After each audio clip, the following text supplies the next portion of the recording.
What's going on, everyone? Welcome back to another edition of the Truck Parking Clubhouse. Thank you all once again for being here. Happy Labor Day out there to everybody, and happy September 1st.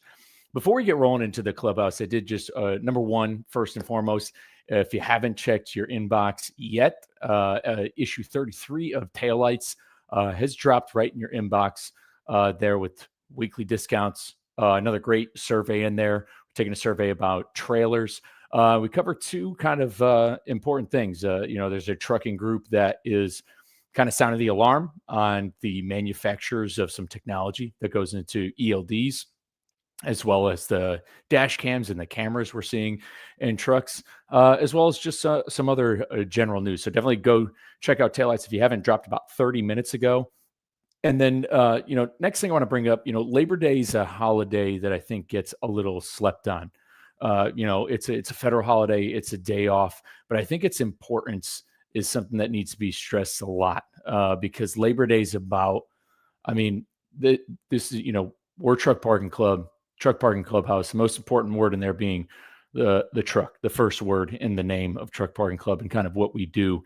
And Labor Day to me is, I think, especially important to the most critical people who are out there working right now when it comes to labor, and that's America's drivers. So really this is, and what's unfortunate is this is a day personally where I think all the trucks shouldn't have to work because it's a day that honors them, because truthfully, without trucks, nobody has anything at all, no matter who they are, what they are, celebrity, Hollywood, the people out there going about their day-to-day lives, they have absolutely nothing without the work done by you, if you're a driver watching this, and by the freight you haul. And it's something that I'm really proud of because, my family for 70 years, hauled freight across the United States through times in American history like the Great Depression and the Second World War and the Arab oil embargo.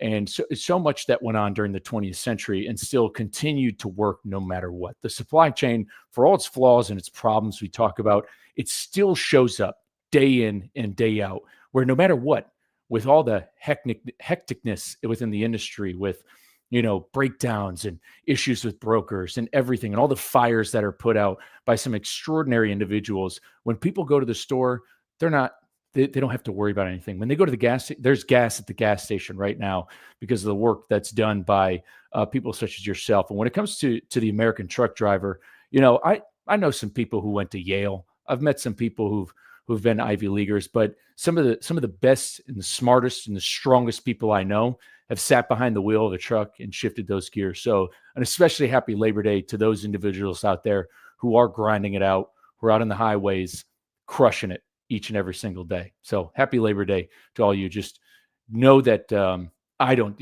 myself and on behalf of the entire Truck Parking Club team, nobody takes your work for granted. But let's get into the clubhouse. We got a driver out there who's grinding it out, who's a gentleman who partners with us. You might know him on TikTok as he calls himself just another OTR guy, but he's not just another OTR guy. He's the just another OTR guy. What's going on, Jamie? How are we feeling? Oh, doing good, man. How are you doing? Not too bad. I'm excited. I'm excited to finally have you on the clubhouse. Where are we tuning in from?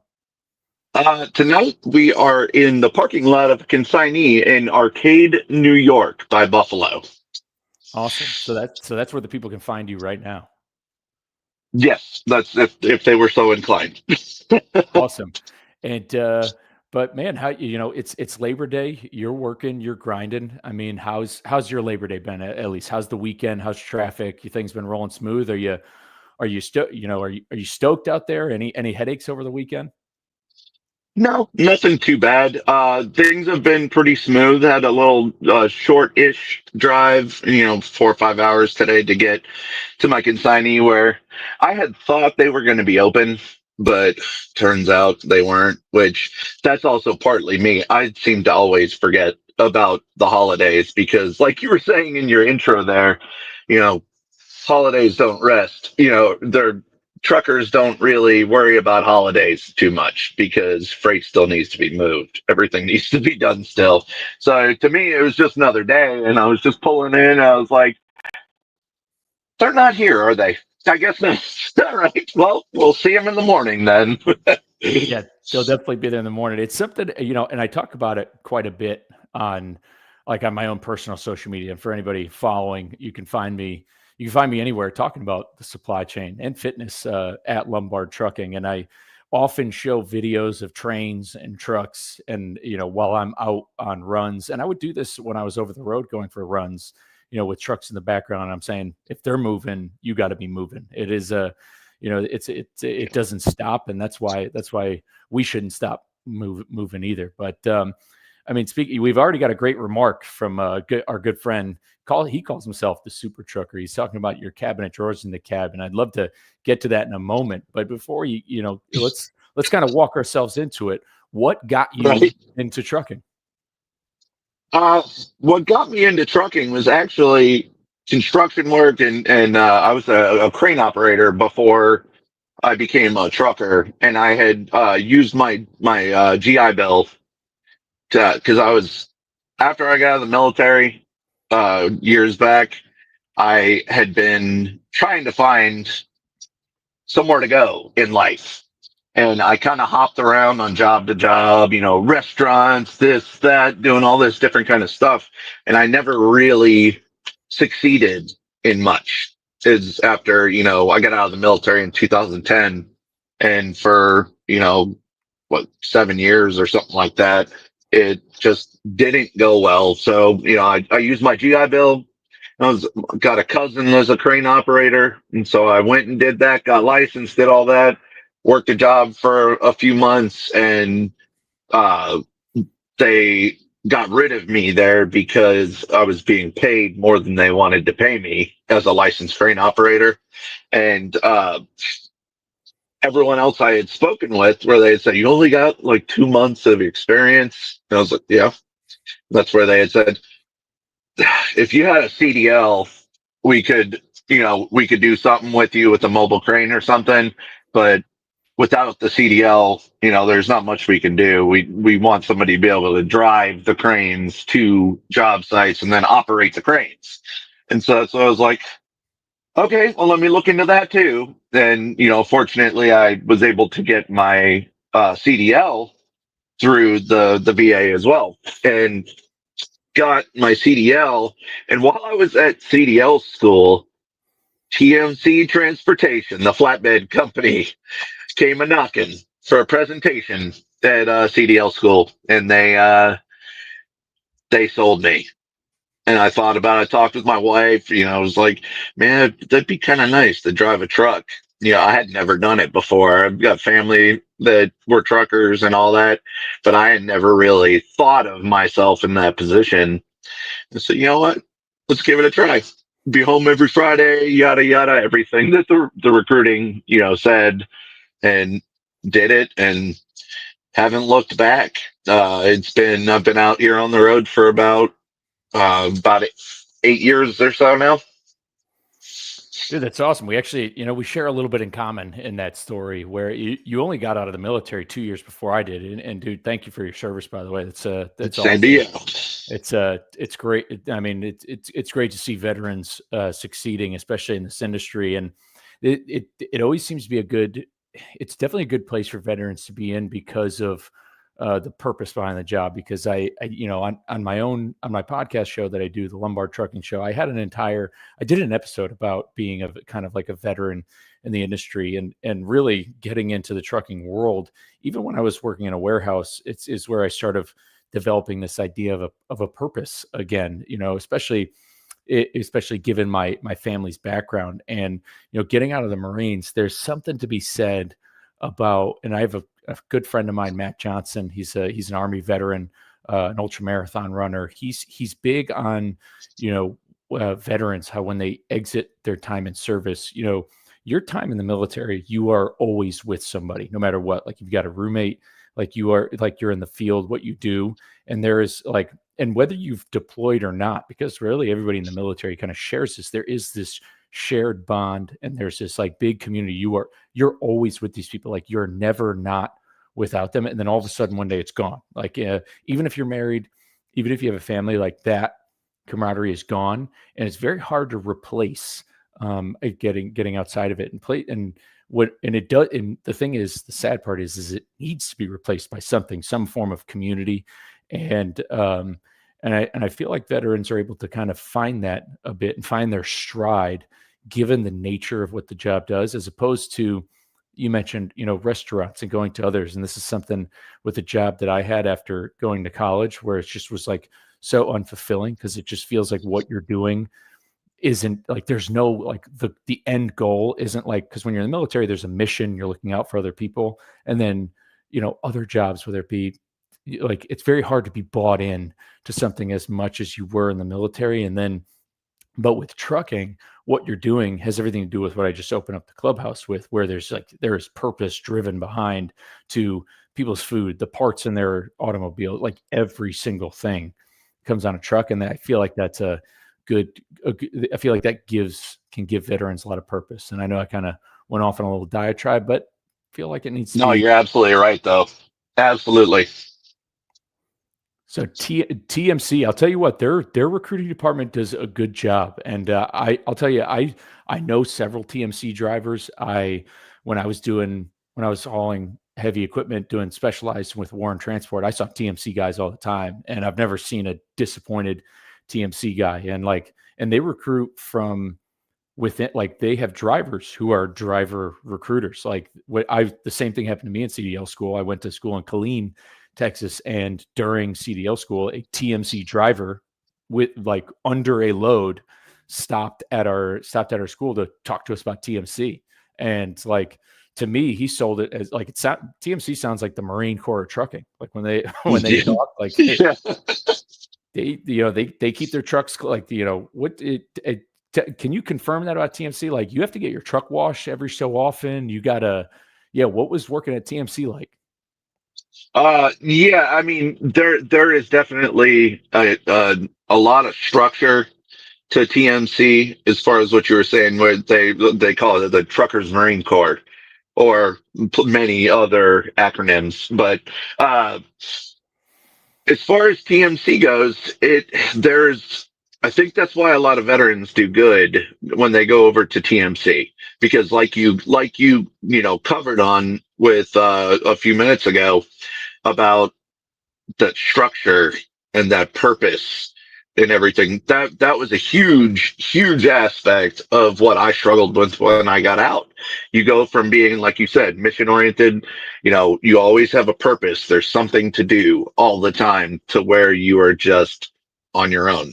And there's nothing like, if we were also used to like super strict schedule. This is what we're doing. This is where you go, and you do all of that, and you get used to that. You get that programmed in your head, and then when you just get out, and you're just kind of look around, and you're like, what do I do now? But um, with TMC, I really loved when I was at TMC. I started in 2017, and my initial impression of TMC was obviously what a lot of people said, the black and chrome, baby. Got the nice, shiny, clean black trucks, which, by the way, to answer your question, every two, at least when I was there, you had to wash your truck at least every 2 weeks. And if you went past that 2 weeks, you were getting a phone call, because they want their trucks to be clean and taken care of. And for the most part, their maintenance department does a really good job. Obviously, nobody's perfect. There's stuff that falls through the cracks and takes a little bit longer than you'd hope it to. But for the most part, if you have an issue with your truck, you could call them up and get into a shop, and they'll get it taken care of, which is, what a great thing with them is. And they have their paid breakdown time. I don't remember the amount anymore of what they get paid, per day with breakdowns and stuff like that. But I know there is breakdown pay. But TMC as a whole was really nice. When I got there, it made me feel like I was a part of something. And it's a very large mega company, which some people have issues with that, and being just a truck number instead of a person. all those kind of things we hear a lot. But I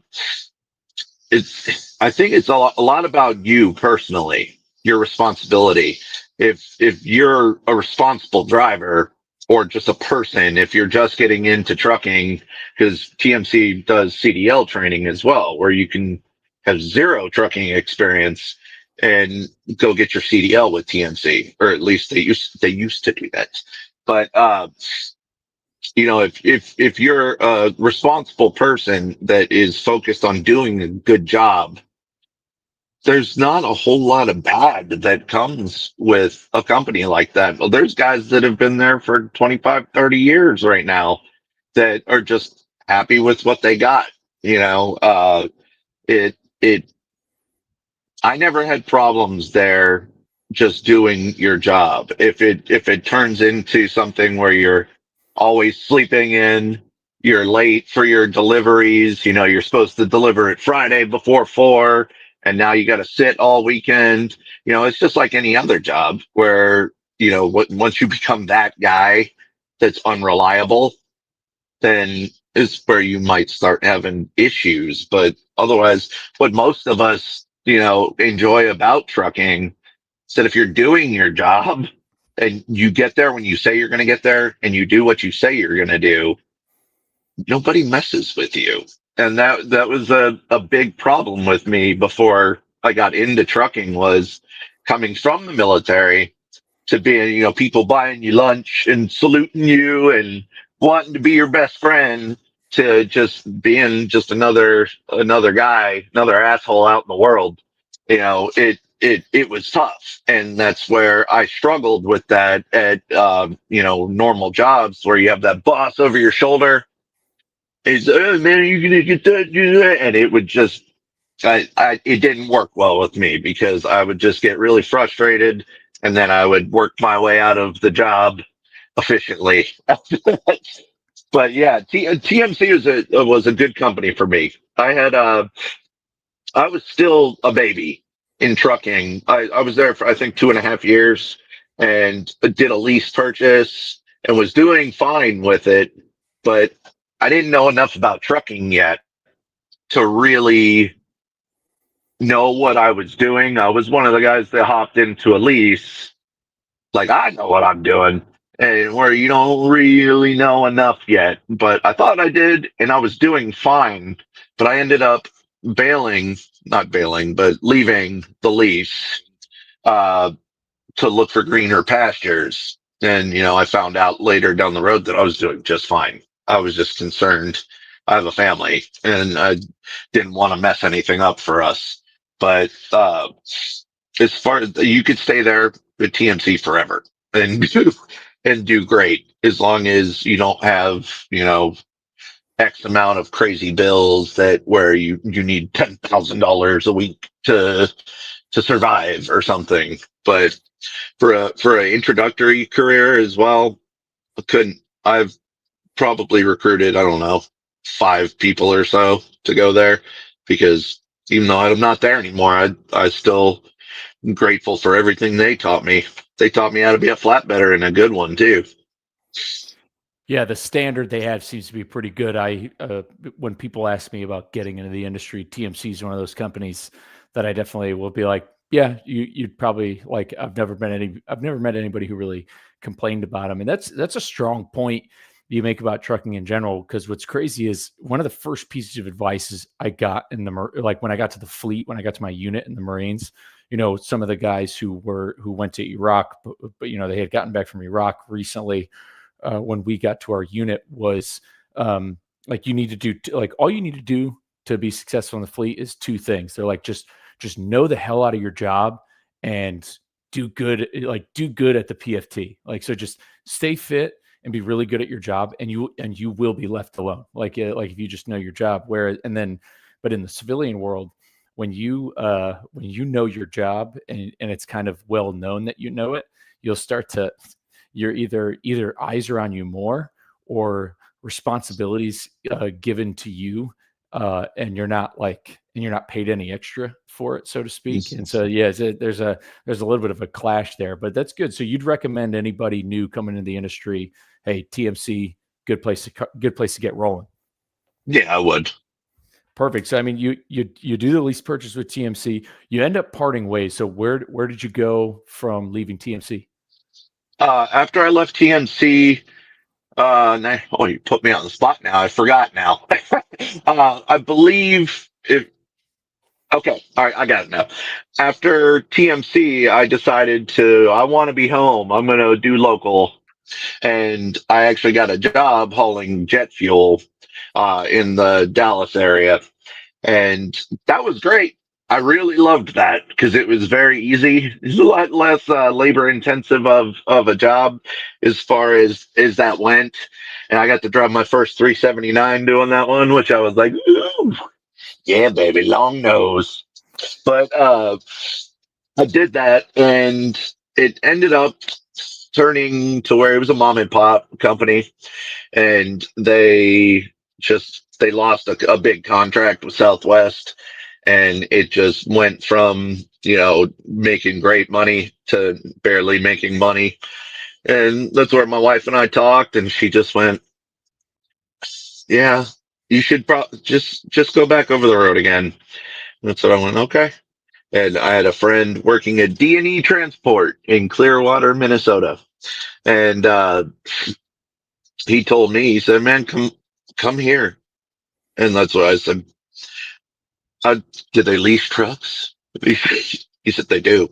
Oh, cool. I talked with them, and a couple weeks later, I was in a lease truck, a 2015 Kenworth T680, and moving flatbed Conestoga freight. Absolutely love D&E. I stayed there for 3 years, 3 or 4 years, and uh, absolutely loved it there. I mean, I spent 3 months in the hospital in 2021 with COVID. With a month of that was in a coma, and I was mid lease. And these guys at D&E just couldn't say enough. They made sure I didn't lose my truck while I was in the hospital. They were calling and checking on me, everything like that. But I that was probably, aside from what I'm doing now, where I'm kind of just on my own.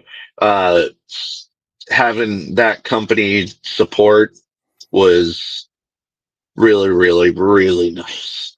Yep. It's almost unheard of, like in a lot of different ways. That's number one. Like, What a comeback story. I'm glad you've recovered from that. I mean, a month. I mean, that's shout out to your family and stuff. A month in a coma, man. That is that's some hard stuff that you went through. That is just shout that out is to my freaking hard. wife for holding it together for our three kids and my mom and dad and everything.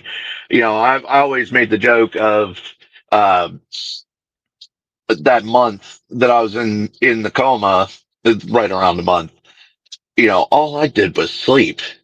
I don't remember any of it. I was fighting for my life, like inside my body.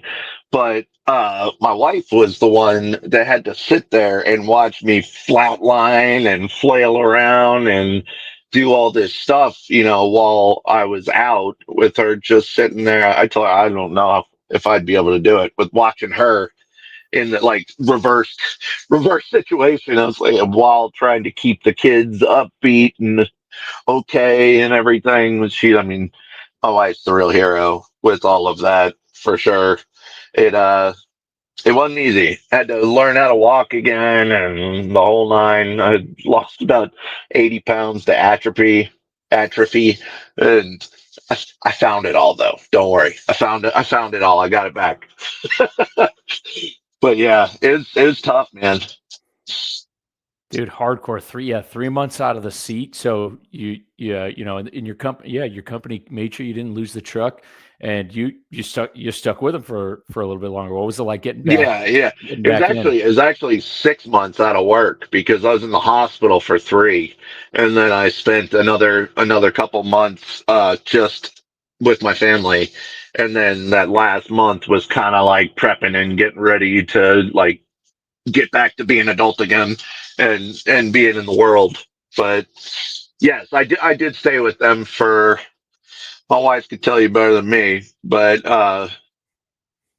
I don't remember the time frames, but I did stay with them for a while, another year or two after the hospital, or yeah, year or two, something like that.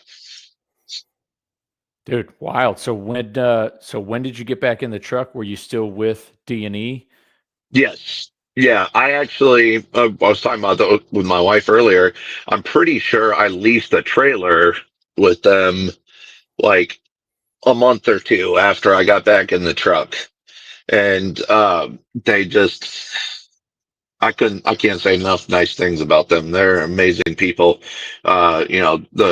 All of the people in the office there, everything is just, you could call. One of the things I loved most about their company is that you could pick up the phone and call one of them and it'll ring twice and they will answer.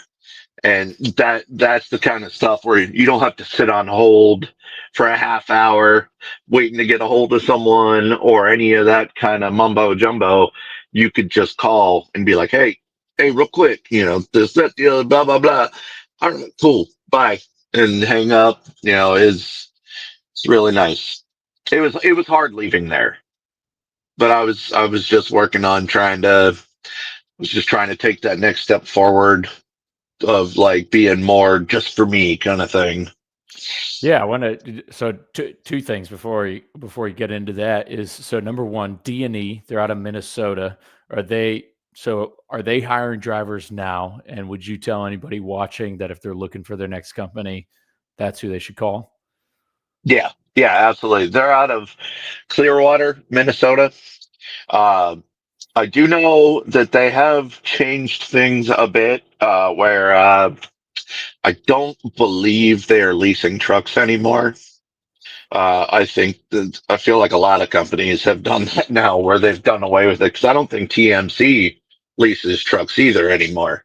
But I could be wrong on both those. But uh, Clearwater, Minnesota, and they haul strictly flatbed Conestoga freight.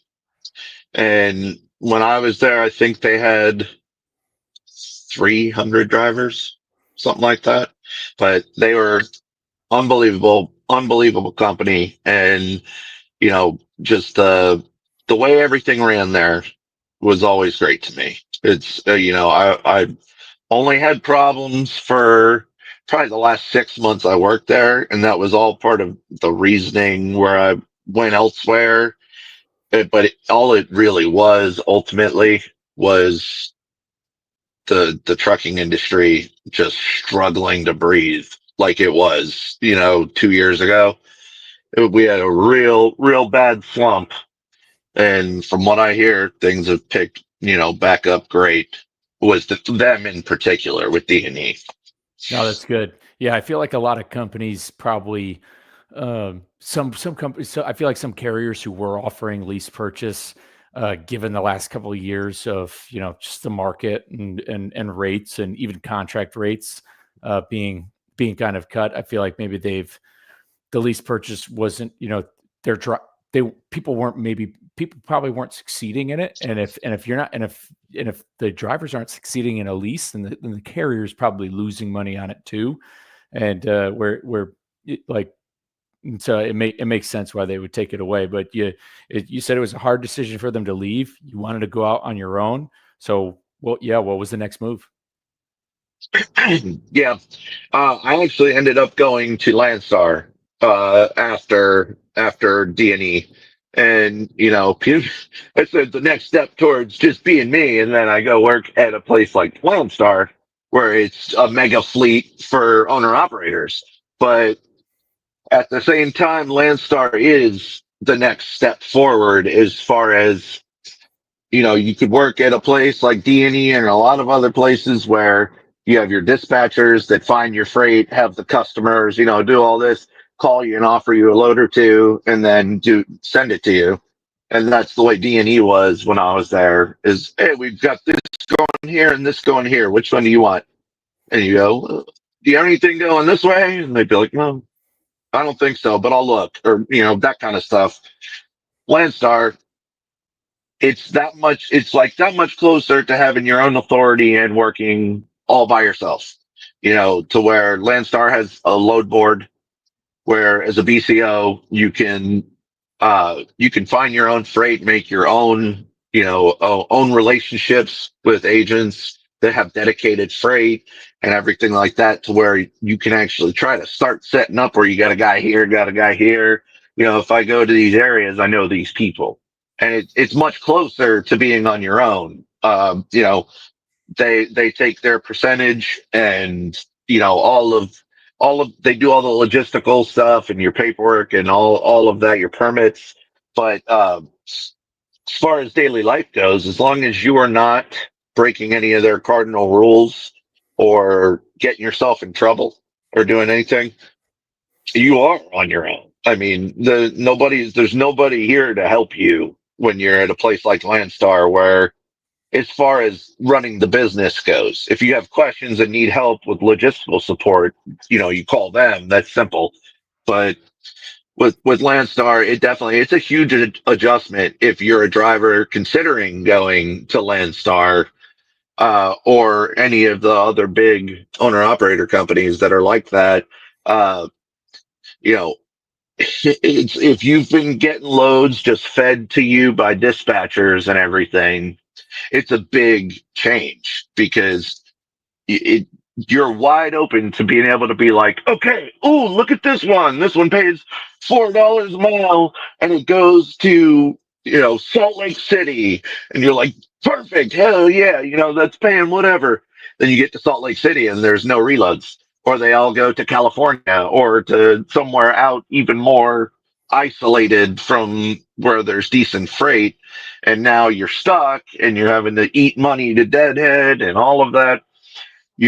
That's all the types of things that become a real problem for you, if you don't plan your freight accordingly, and if you don't have any experience running your own business with your freight and the freight lanes, and not knowing the good areas of certain areas for your type of trailer. It's a pretty steep learning curve, and I'm not afraid to say I had a hell of a time when I first started. There's a lot of really, really, really good agents, and there's like the sky is the limit with revenue, uh, with Landstar, at least on the open deck side, in my opinion. Uh, but it has a lot to do with who you know and who you called for, and a lot of people, understandably so, aren't going to necessarily want to give out information of their high money agents to just everyone, because then those loads just aren't as available anymore. And you have to work your way in. And that's a big thing. And that's just something that it just takes time and practice, and you haul for all these people, and your work ethic and how professional you are plays a lot into that, because next thing you know, you're getting phone calls from these agents that pay good, and you become one of their guys or girls, and you can be you end up having it to where you actually know some people around. But it's very important to just think logically instead of impulsively on certain freight. When you see a good load, you have to understand if you're going to a bad area or not, traditionally. Yeah, I think that's one of the biggest learning curves for anybody becoming an owner operator. You see it in Facebook groups all the time. People talk about it's like knowing lanes, knowing certain lanes. And I know the first company that I had leased onto with my truck, it was on me. That's where I was making phone calls, using load boards, using DAT, and where I kind of would kind of learn these routes and these lanes, and there became multiple loads, and there was reps that I kept in touch with from CH Robinson and other places. Not anyone from TQL. Uh, Fortunately for me, I know that's probably been my base, is I've never actually had to deal with a TQL person, because the carrier I was leased onto didn't work with TQL by choice, and They like to call you. They like to call you a TQL. yeah, so it's like, and so yeah, knowing those lanes, yeah, you could see something going to Colorado for paying buku bucks, and then you look at what comes out of Colorado, and it's pennies on the dollar. It's slave wages or what have you, Yeah. especially for something like dry van and everything. Biggest learning curve. So I haven't heard really a bad thing about Landstar, and I think it's a great. There's people who I think spend their career there. There's people who grow businesses at Landstar through owning multiple trucks and hiring drivers. It seems like a good outfit, and for you, it springboarded you because right now you do have you eventually branched off from Landstar. So when did you branch off from Landstar and start going your way? Oh no, I haven't done that yet. I'm at Landstar now. Oh, that's Uh, home base. I'm getting ahead of I myself. yeah, I must have. Well, I mean, I also implied on being out on my own. I know I said something along those lines, but no, I'm at Landstar. I've been here for the last 2 years, and I am currently with them now. That's awesome. And you're in their flatbed division. Are you doing? We got gentlemen on LinkedIn. He's talking about their heavy haul. Do you do any stuff in their heavy haul? Or are you just strictly flatbed, open deck? No, I have my own step deck now. Uh, I don't do heavy haul as far as that goes, but what they're referring to, the heavy haul department, which is oversized and heavy haul and specialized. I haven't done actually any oversized loads since I've gotten my new truck, but I love running the oversized. I would run over width and everything all the time uh, with Landstar, and that's what I was kind of getting at with the specialized, oversized, and open deck areas. A lot of it can be the sky is the limit because you can see a load that's posted on the board that's 14 foot wide, going 2,000 miles or just this is all an example, by the way. Please don't overanalyze my stuff. But you can have this long mileage, super wide or whatever load that's paying, $20,000 or whatever the money is for it to be like, wow, that's really good. Uh, and it's not just like, all right, well, we have our customers, like some companies where it's like, we have these that we can use. And that these are our areas where we have customers and freight, and then they fill it in with spot freight from the board and stuff. Landstar has a lot of really amazing agents with open deck and specialized in heavy haul, to where it's my favorite thing. That's what, otherwise I would have stayed with my Conestoga flatbed because Conestogas do really well at Landstar because there's not a ton of them, whether it be step deck Conestoga or flatbed Conestoga. They do really well, and you see them all the time on Landstar's load board of Conestoga loads at $5-6 a mile. With like easy money, 3,000 pounds crate. Going here, for 400 miles or whatever, and you're like, is it all right if I tarp it? Yeah, I know it says Conestoga, but I'll tarp it really good. I can put plastic wrap on it too. That. And they go, nope, Conestoga only. But yeah, I got the step deck because I wanted to get into equipment and oversized and everything like that. And the way I kind of look at the platform division is, flatbed has a lot of your general freight, but there still is plenty of opportunity to do really cool stuff with just a standard flatbed. Uh, and then the way I've always said it is step decks, at least standard height step decks like mine, it's like you're dipping your toe into the specialized world where you can start doing stuff that's a little bit taller. You can run over with, if you have ramps, which I do, you can haul equipment and machines and stuff like that. But you're not, with an RGN where you have these like super heavy, gigantic machines where it really is, you need to know like a lot about all of that before you could even do it efficiently. But step deck to me, it was like that's where you get to step into specialized, and that's what I've been doing for the last 2 years. I love it. I would love to get an RGN or, a stretch trailer or something and start going bigger and bigger and bigger with the freight because it's really fun. It gets significantly more stressful as the freight gets bigger, but it's also really fun to just the challenge and the logistical stuff. And man, I'll tell you, when you got escorts and stuff, it's really fun. You're driving, you got these cars, moving traffic and doing all this, and go ahead, you got it. Take one, take lane one, all that. And you're like, yeah, baby, I'm trucking for sure now.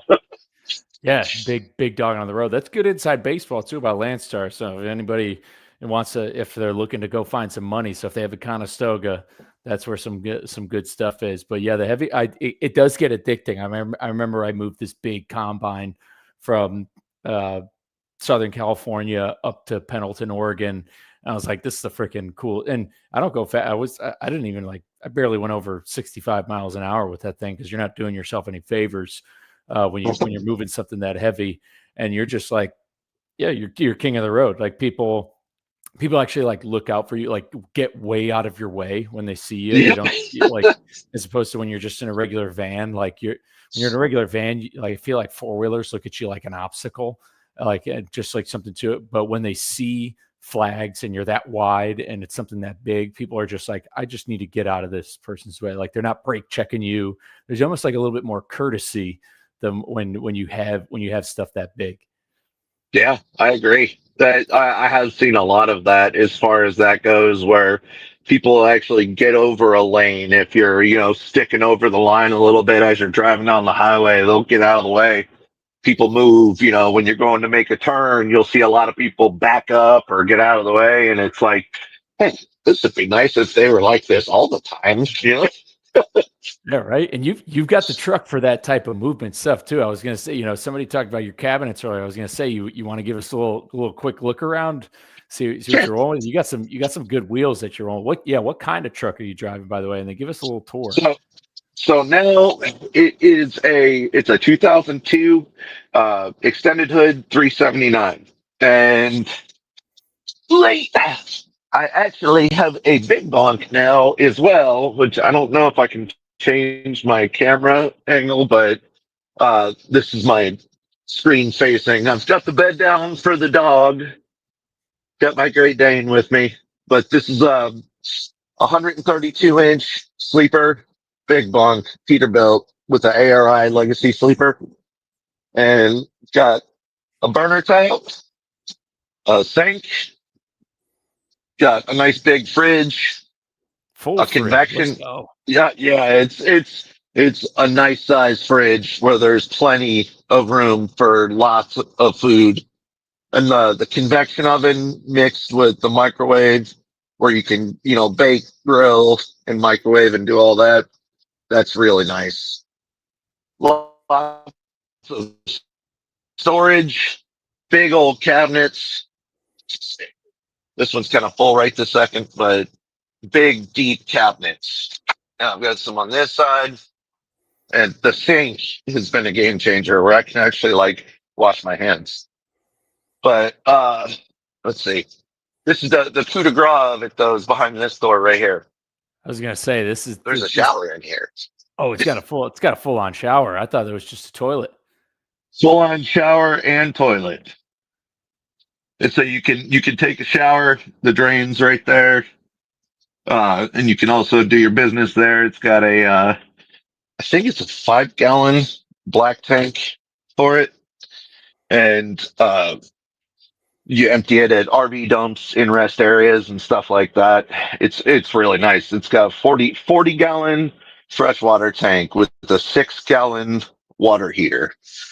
And I'll tell you, that water gets, you have to be careful not to burn yourself with that water heater. Dude, But that's yeah, that's let me living. That's let me that's throw. living right there.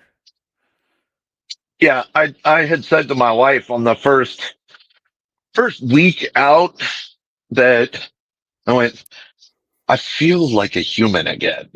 And it made a huge difference in my mental health as far as how I felt. You could get all filthy and stuff, tarping, untarping, loading, unloading.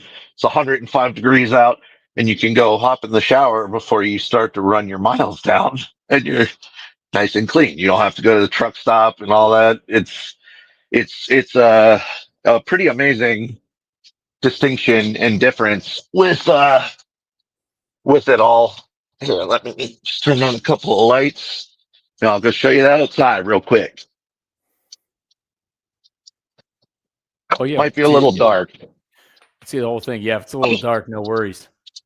That's the that's one of my favorite parts too. I have a back door on the catwalk, like Can't a beat it. camper door. Just in case you So, need to get out quick. yep, I barely use the front doors, honestly. All right, yeah, it's kind of dark, but that's it right there. It's a white 379 big bunk. So if you ever see me on the road, make sure you give me a holler on the CB. I almost think it looks better at night, especially with all the chicken lights, dude. It's looking Yeah, it's fresh. so pretty. I love it. I still, when I walk up to this thing, these days, still, I've been on the road for what is it? At least a month or two now with it, and I still walk up to this thing and just have a big old grin on my face. Just, oh my god, I can't believe this is mine.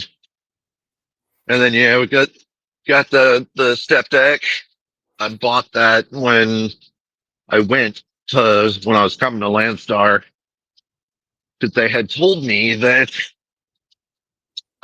the trailer department was behind on getting trailers to people. And that would be one thing that I would have to say with with Landstar when I first got there was that as far as step decks and flatbeds go, there was a very long wait for them. Yeah, to rent them. To yeah, where you just couldn't just go to orientation, dogs up. uh, you couldn't just go to orientation and get your trailer and leave and be on the road. You actually had to wait, and there were a couple guys that had to pull a drive in for a couple of weeks while they waited for a step deck or a flatbed. Yeah, I feel like coming to Landstar with a But trailer yeah, just puts you on the road quicker. That's freaking awesome, man. Well, you mentioned you're and living. that's what I did. I it would be a nice thing because Landstar step decks don't have ramps on them, and you're not allowed to modify their trailers, obviously. And so there's a lot of like ramp loads and stuff that are a lot of the cool loads and fun loads. You can't do them unless you have those ramps. And that's why I was like, you know what? I'm just gonna do it. We're just gonna full send it. Get the trailer, get the ramp kit, and let's do it. Yeah, it'll kind of pay for itself in time. One of those things that seems like good, Yeah, solid absolutely, business move. Dude, absolutely. freaking awesome, man. So you're living good. You got the portable shower on display, and you're parked up someplace safe tonight, which brings me to the next question. When was the first time you had heard of Truck Parking Club? It's actually somewhat recently. I know it wasn't like super long ago. I had started to see advertisements for it on, I want to say Facebook or TikTok was the first place that I saw a video of it. And it was, uh, I don't remember his name now. Uh, the guy that is, on all of the advertising videos with the trailer on the side of the road. And he's like, hey, we're at Joplin Petro right now in Truck Parking Club. That guy. Um, I would Oh yeah, see those advertisements. What's that's that? Hunter. Yep, yeah, that's Hunter. Hunter? Okay. Yeah. Yep. I would always see him. I'd be scrolling. And he'd be like, hey guys, we're on the side of the road. This is Florida Georgia line right here. And all right. But I started to see those a lot and I was like, okay, whatever. And then that's when uh I finally started to actually look into it. And I don't remember how many locations you guys had when I first looked, but I know it was a heck of a lot less than the 2,698 locations now. And it has exploded, I feel like, exponentially with the amount of locations that are available now with it. And I actually gave it was actually I hadn't even tried it uh, until I was actually affiliated with Truck Parking Club because, like a lot of people, I had kind of slight reservations about like, well, why would I use this, app or whatever when I could just pay for parking at the Petro or whatever. And that's when actually you reached out to me and asked me about being an affiliate, and that's why I gave it a try, and it has been amazing. I don't use it every day, just like I'm sure most people don't use it all the time. But after I had heard about it, I don't hesitate for a second to uh, to actually use it. I don't want to get too far ahead of myself if you're going to ask me other questions. No, for sure. And I mean, it kind of, when you think about it in that context, is as you said, you're like, well, how come I would do this when if I'm going to go to TA Petro, I can, or anywhere else, I could just, I could just use that because it like already exists. And it's like, but then like there's an entire different user experience when it comes to the 24/7 customer service. And then also where, like, when, because when you had heard about it, you look up the app, and then I had reached out to you, and then you see where the locations are, and you're like, oh, this didn't exist before. Oh, this wasn't Mm, like it has everything to do with like kind of leveraging the network of where you're located and where you're going. And it's like it would be one thing. So it's just like what you were looking for kind of before it, like you wouldn't have been able to find it, so to speak. So like the networking of itself mhm. of certain places, like in Florida, for example, like if there's certain places in Florida that are, are truck yards, it's very hard to find them themselves. Like you really have to go digging, but they're available on an app that's like free to download. So in case you're looking in places like Florida or wherever it is you might be going, it's like, oh, this place exists. Whereas opposed to you kind of have to be in the area and would have to search like the specific town. But it's very hard to find that. And then it's hard to get a hold of somebody sometimes. Like when it comes to certain places, like I have a friend who has a camper at a self storage place, and he can't, like, if it's after 6 p.m. or 7 p.m. and he needs help with something, he can't get a hold of anybody. Yeah, yeah, So, that's very so true. And I've used the 24-hour assistance with Truck Parking Club, and they write back pretty much immediately. yeah, I mean, it's something. It's having something to rely on. I mean, just the ability to have those problems solved, kind of when you need it, by people who have done the job before. I was going to say, and then again, as you said, like using it every day. Like I don't think everyday usage doesn't make sense. I mean, I think the whole. I mean, like kind of like I tell everybody, tool for your tool belt when you're out there. When was the last? Because I think you posted a video recently. What was the last property you were at? Uh, the last property I was at was, I think it was about 3 weeks ago, in between 3 weeks and a month ago. I actually went to my parents' house in North Carolina, and I was meeting my wife and kids there at my parents' house, and I was in Florida, and I don't remember. I got held up with something, and so I was like, "Oh my God." So I guess I'm gonna just have to deadhead up to North Carolina, which whatever. It's not the end of the world, but it it adds up with fuel money. Uh, and I ended up finding a place in Jacksonville, which actually my wife and my mom helped me find that because I was driving at the moment, And my wife was like, "Well, let me see what's the your login for Truck Parking Club." And she went on the map and she looked it up, and uh, we found a spot in Jacksonville, and uh, they that was an awesome location. I'm trying to remember the exact name, but it was there's only a couple right off of the loop in Jacksonville, the loop interstate, say like 270 something or something like that. But they were awesome. I mean, I did that booking and it was for a week, and it was with a promo code for I think it was $20. Uh, I only paid $60 for that booking for a week.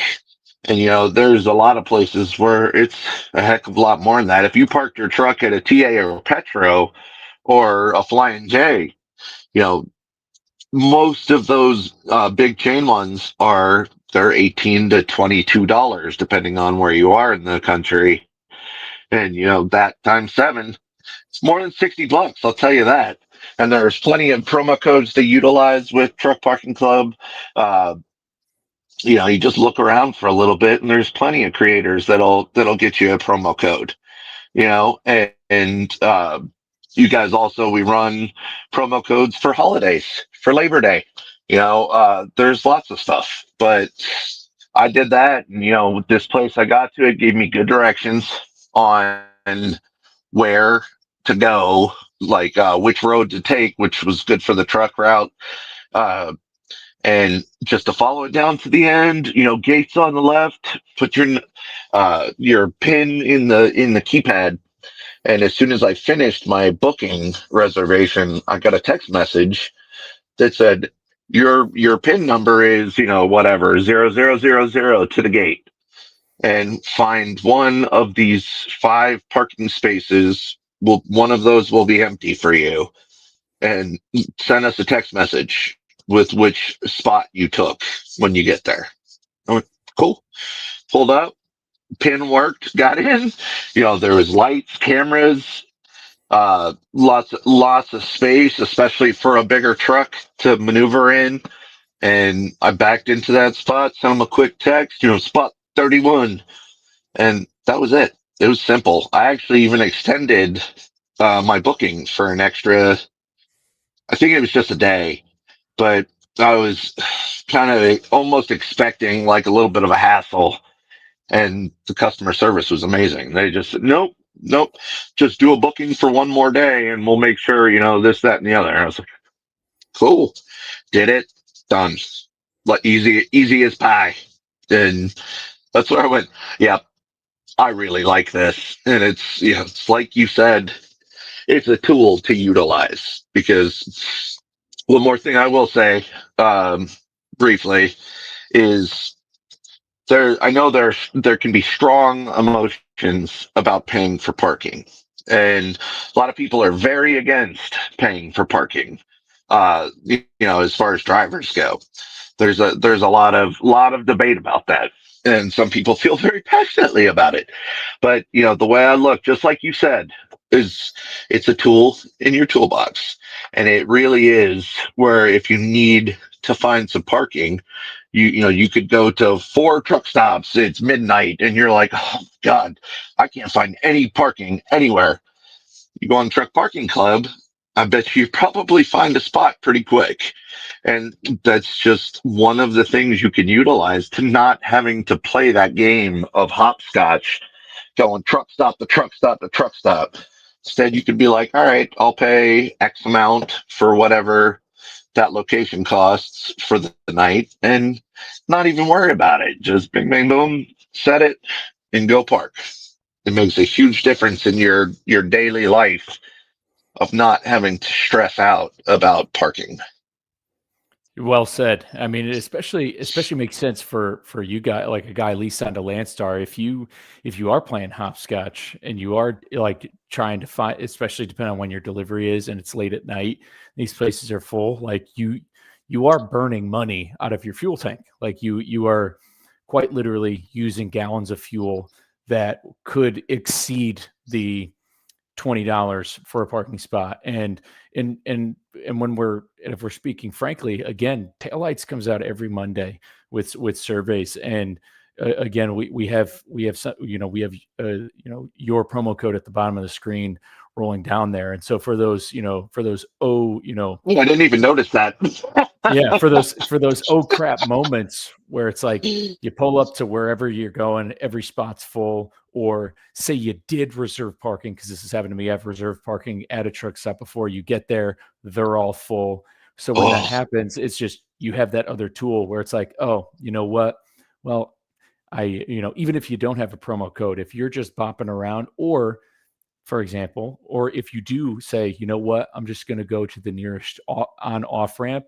I mean, you might get away, but it's only a matter of time before there's a ticket on your window, or there's a bad boot, idea.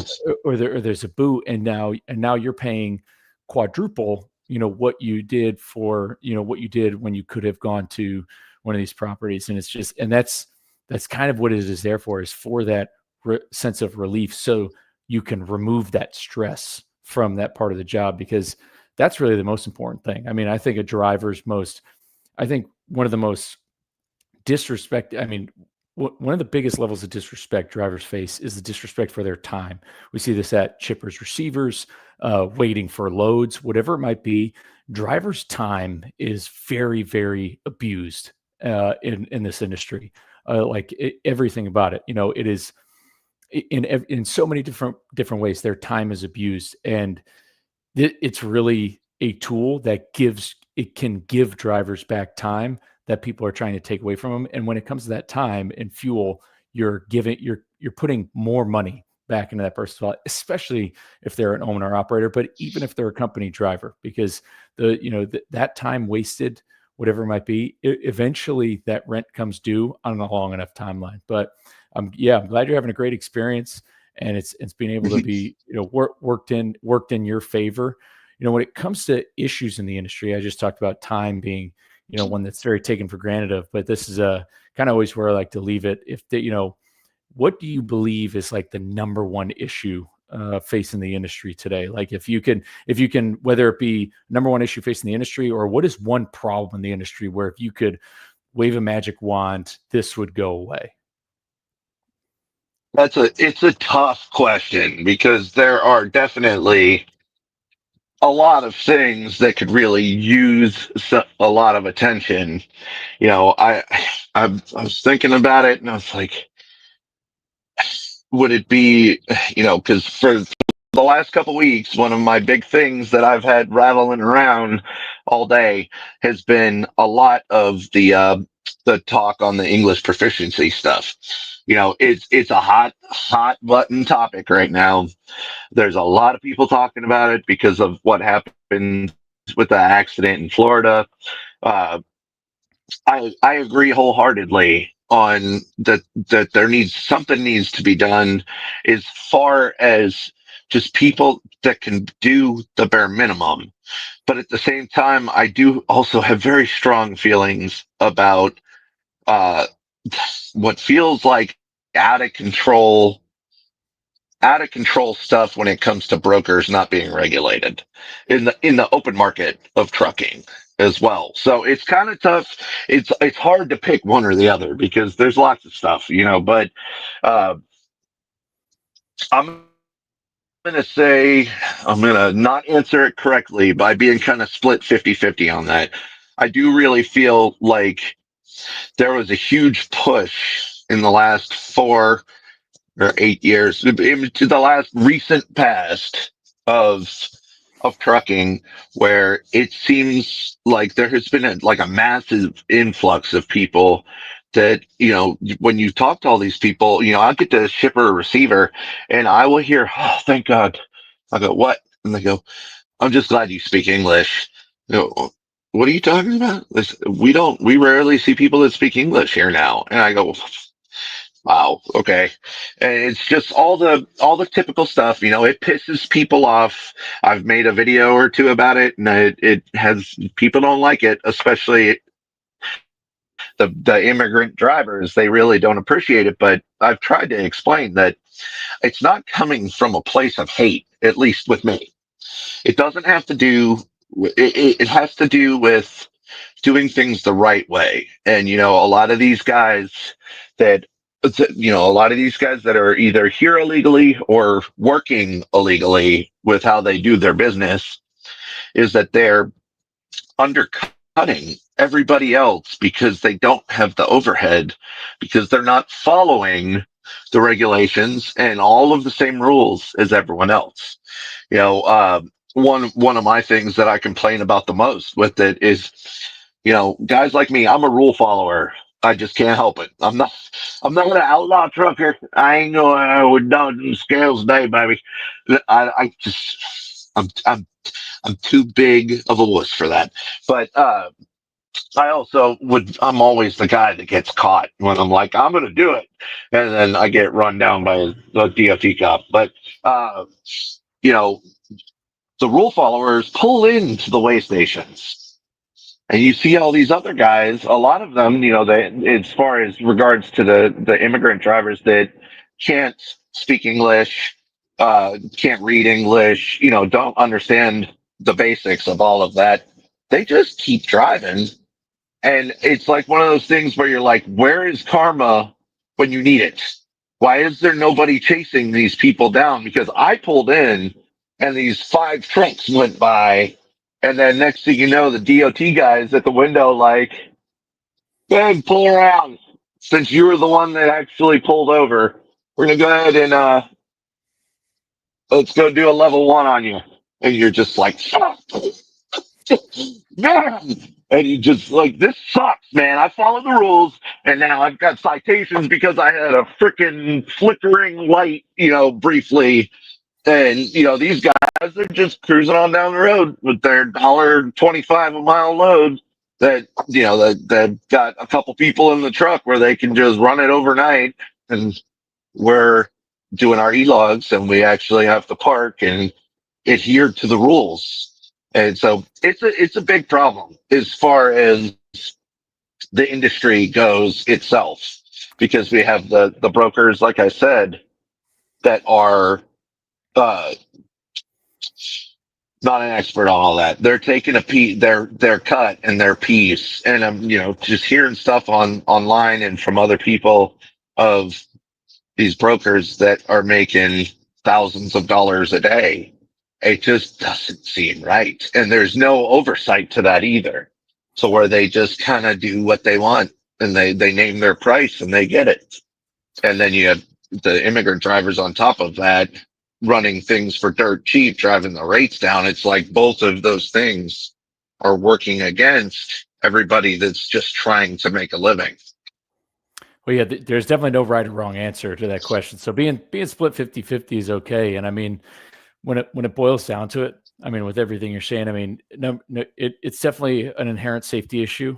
It's just been a law. It's been a law since the 30s, and so I mean, you kind of can't argue with the law when it comes to English language proficiency. It going back, nearly 100 years, and I mean, the two kind of blend together because, as you said, and I haven't, hidden from this either. Is with rates being driven down, we have to understand that if a broker themselves is selling a load to a carrier who is operating outside of the law, and so say they're selling a load that's $1.50 a mile, and they've sold it to ABC Trucking Company out of Elk Grove Village, Illinois, for example. And just because that load was taken for $1.50 doesn't make it the actual market rate for that load, because you've sold it to a trucking company that isn't following the rules and regulations. But it's obviously, the enforcement of that isn't